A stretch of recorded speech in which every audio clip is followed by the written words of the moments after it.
विचार श्रवण कर रहे थे डॉक्टर साहब की तरफ से।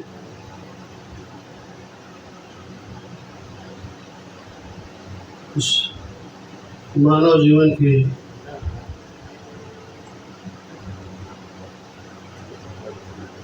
जो भटकाव है उसको चुस्त दुरुस्त करने के लिए तमाम शास्त्र बने। 4 वेद, 6 शास्त्र, 18 पुराण, 9 व्याकरण, 14 विद्या,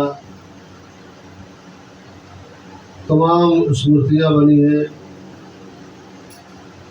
अब ये सब गुण को प्रभावित करने के लिए, उस भटकाव से सही मार्ग पर लाने के लिए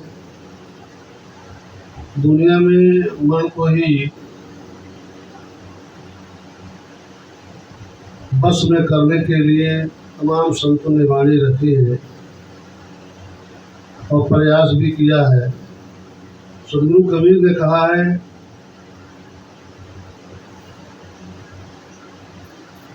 कि मन अगर वशीभूत हो गया, अपने बस में हो गया, तो समझो सब कुछ आपने प्राप्त कर लिया। 10 इंद्रियों को मन है राजा, मन बस हो सिद्ध सब काजा। मर्यादा पुरुषोत्तम श्री रामचंद्र से गुरु वासुदेव जी ने कहा था कि 10 इंद्रियों के ऊपर जो है मन है राजा है, और मन जब बस में हो जाएगा तो समझो सब सारे कार्य तुम्हारे सिद्ध हो जाएगा। पर मन ऐसा है कि हम पकड़ने की कोशिश करते हैं, प्रयास करते हैं, पर जल्दी हो नहीं पाता है। हाँ, संत महापुरुषों का तमाम प्रयास रहा है। सदगुरु कबीर ने कहा है कि समझौता हो सकता है, मन से समझौता हो सकता है। हम चाहें उसको अपने बस में कर लें तो बड़ा कठिन होगा, और समझौता होगा तो विचारों से होगा और स्वाध्याय अध्ययन साधना से होगा। आप देखते हैं शाम के भोजन के पश्चात जब सो जाते हैं तो ये मन का ही जो है सूक्ष्म शरीर रूप धारण कर करके हजारों किलोमीटर की दूरी पर वहां जाकर के अपनी क्रियाकलाप में लगा रहता है। वहां उसे मन को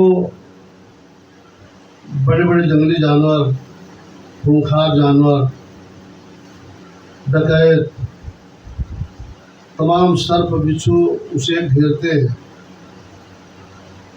अब वो घबरा जाता है, हजारों किलोमीटर की दूरी पर घबराता है, पर यहाँ अगर आसन पर बिस्तर पर उसके पास भौतिक शरीर है तो कष्ट यहाँ होता है। ये शरीर कांपती है, दुख करती है। वहाँ से इतना गति में अगर आपके इस शरीर को सूचनार्थ कोई व्यक्ति अगर आता है सूचना देने के लिए, कुछ कहने के लिए, सोच लो कि हजारों किलोमीटर की दूरी से वो इतना गति में आता है कि उस व्यक्ति को नजदीक आते आते आकर के अपने वो स्थूल शरीर में प्रवेश कर जाता है और पूछता है कौन। तब वह व्यक्ति कहता है कि मैं आया हूँ, मेरा नाम ये है। तो जब शरीर के अंदर जब वो आत्मा, वो मन जब दूर से आकर प्रवेश करता है तो शरीर में कंपन महसूस होता है, सांस की धड़कनें जो है बड़े तेजी से गति से चलने लग जाती है। तो पता लगता है कि बहुत मेहनत किया है। साहब ने कहा जो दर्पण प्रतिबिंब देखिए आप दुरुन्मा सोए, यह तत्व से वह तत्व है, यही से वो हो। ये शरीर न रहे तो आप एक फोटो खिंचवाने जाते हैं तो वो फोटो कैसे मिलेगी? इसी शरीर से वो फोटो है, और इसी शरीर के रहते हुए इसी के सूक्ष्म शरीर जो है हजारों किलोमीटर पर जाकर के भ्रमण करते हैं।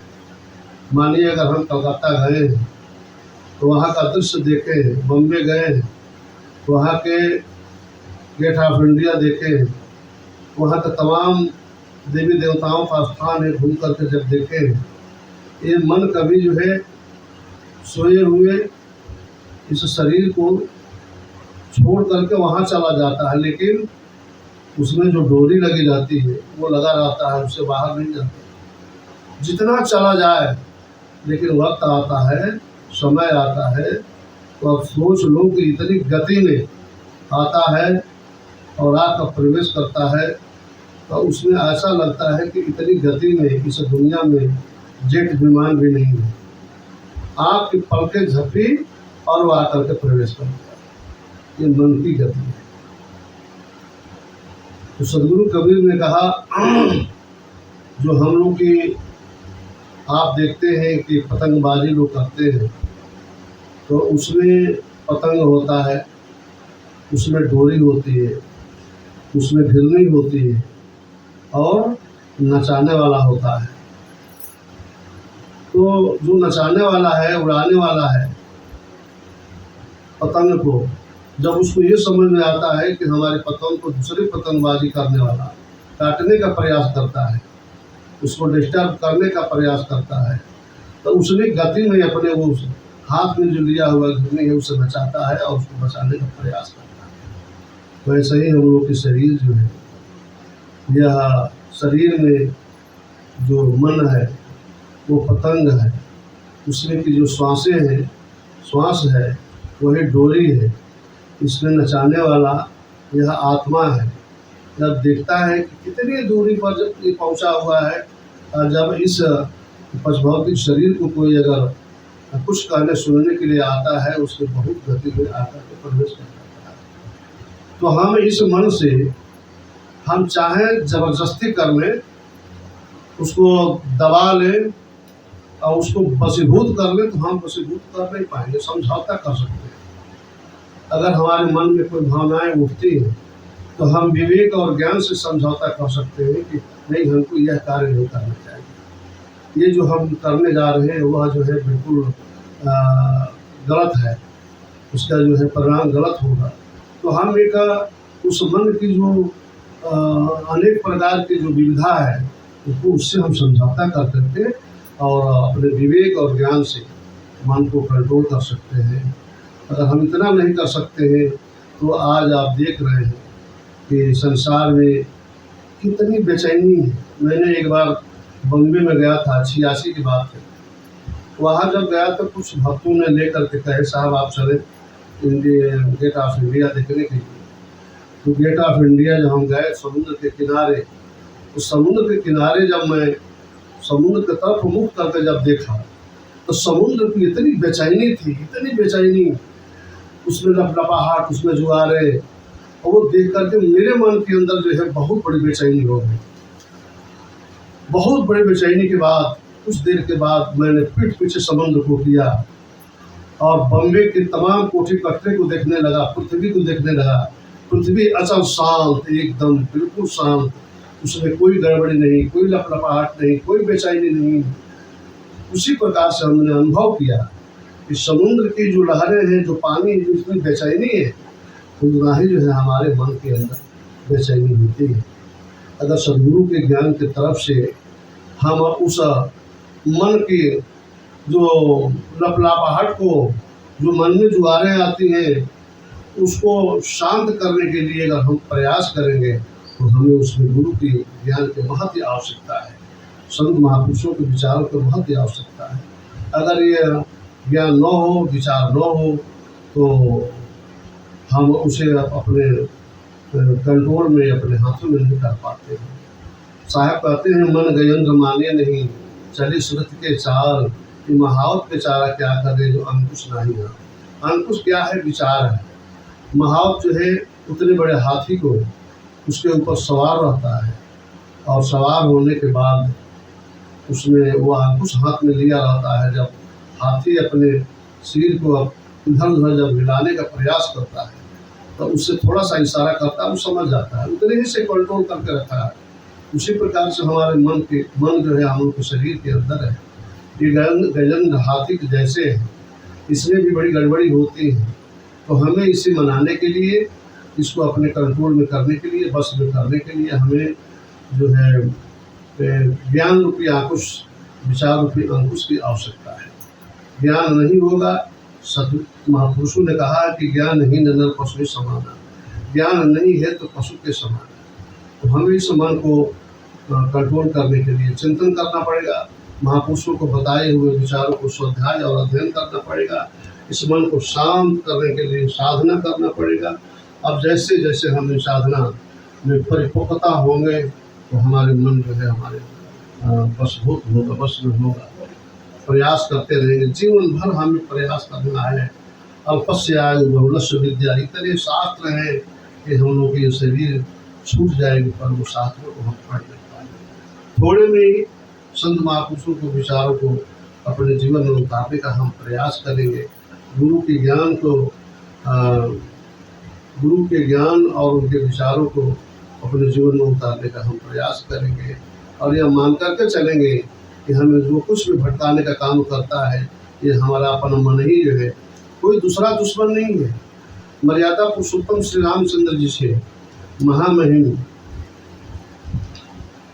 लक्ष्मण जी जब आपसे चर्चा चल रहे थे तो उन्होंने कहा था कि भैया ये दूसरे दुख को देने वाला नहीं है। अगर हम कोई कल्पना करते हैं कि हमारे माता और पिता हम लोग के दुख और कष्ट को देने वाले हैं, ईश्वर गाड खुदा हम लोग को भटकाने का काम करता, ऐसा कुछ नहीं है। उसने साफ शब्दों में लिखा है कि मेरे कृत कर्म हो सो बराता, दुख सुख कर काहु न दाता, कादर बनकर एक अधारा, दैव दैव कर आलसी पुकारा। ये तो कादर और आलसियों का काम है कि भगवान भगवान रटते हैं, ईश्वर ईश्वर रटते हैं, खुदा खुदा रटते हैं। जिनको हम भगवान कहते हैं वे लोग भी अपने किए हुए कर्मों की सजा को भोगा है। मन को कंट्रोल जब नहीं किया, मन से समझौता नहीं कर पाए तो बहुत भटके, बहुत ठोकर खाए।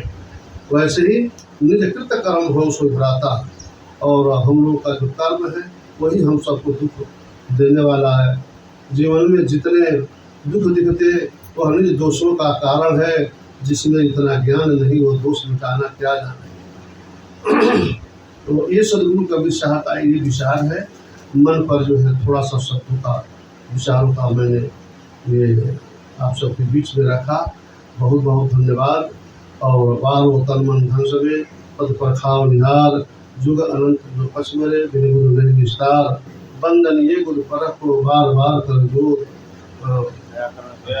दया करुण संशय हरण संत रूप बंदी छोड़ कृपाल प्रभु विघ्न विनाशक नाम, असरण सरल बंदव शरण सब विघ्न योद्धाओं, बंद और सरल उपकार की शीश योद्धा, वचन उच्चारण बोलिए सद्गुरु कबीर साहिब की जय, संत मंडली की जय।